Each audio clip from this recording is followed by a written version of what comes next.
Hello guys. Malapit na tayo sa isla.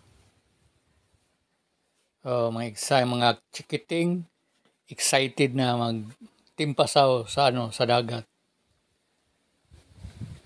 Makita natin yung isla. Pero mga 5 or 10 minutes na lang darating tayo diyan. At doon na tayo magtimpasaw. Doon na tayo maliligo kasi dito ang lalim dito. Baka malunod tayo. Hindi naman tayo marunong maglangoy. So, maghintay lang tayo pagdating natin sa isla. Masok na si Kuya.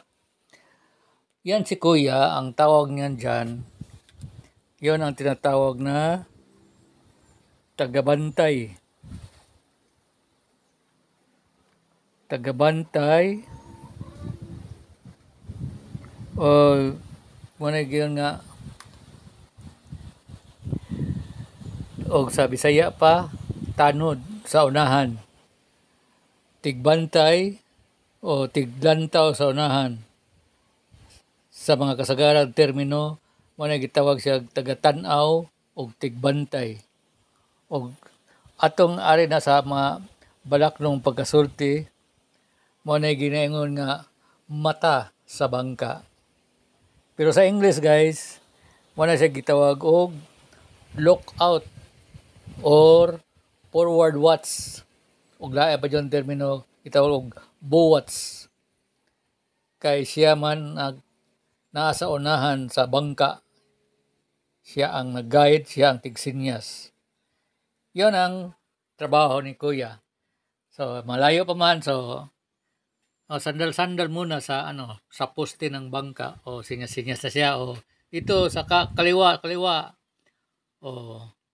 Yan ang trabaho ni Kuya. Malapit na kita ng mga bahay o mga cottage. Mga bata class dumating na. Ito na. Iba nagbasketball, nagbalibol yung iba. Ang iba naligo.